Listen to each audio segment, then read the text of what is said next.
আজি মই পাস্তা বনাবলৈ লৈছোঁ, ভাবিলোঁ আপোনালোককো দেখুৱাও কেনেকৈনো কম সামগ্ৰীৰে বনাব পাৰি। বিলাহী লৈছোঁ, পিঁয়াজ লৈছোঁ, কেঁচা মটৰ লৈছোঁ কেইটামান। পাস্তাখিনি কেঁচাই বইল হ'বলৈ দিয়া নাই, এতিয়া বইল কৰি ল'ম। কেৰাহী পাতি লৈছোঁ, এতিয়া পাস্তাখিনি বইল হ'বলৈ দিম।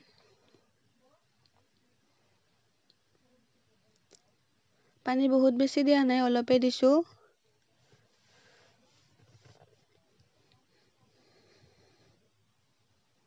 এতিয়া ঢাকনিখন দি পেলাই প্ৰায় 5 মিনিটমান উতলিবলৈ দিম। এয়া উতলি হৈ গ'ল, সিজিছে ভালদৰে। এতিয়া পানীখিনি যাবলৈ দিম। ধুনীয়াকৈ পানীখিনি গ'ল। এতিয়া তেল গৰম হ'বলৈ দিছোঁ। পিঁয়াজটো দি ল'ম। বেছি ভাজিব নালাগে, অলপ ৰঙচুৱা হ'লেই হ'ব।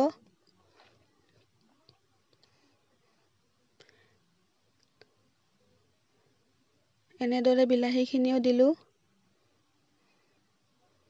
ভালদৰে মিহলাই ল'লোঁ। এতিয়া নিমখ দিছোঁ, ৰং গুড়া দিছোঁ। নিমখটো আপোনালোকৰ সোৱাদ অনুসৰি দিলেই হ'ব।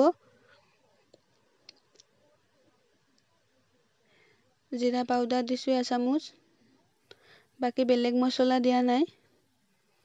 এয়া মটৰ দিলোঁ, ভালদৰে মিহলাই ল'ম।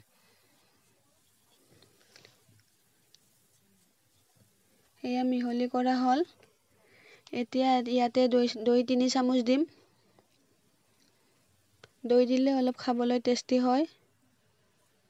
দৈৰ পানীখিনি নুশুকোৱালৈকে এনেদৰে লাৰি থাকিব লাগিব।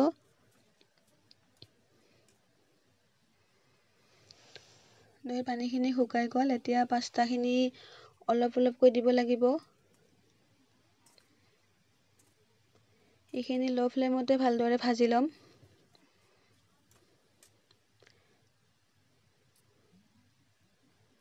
এতিয়া গেছৰ চুইচটো অফ কৰি দিম।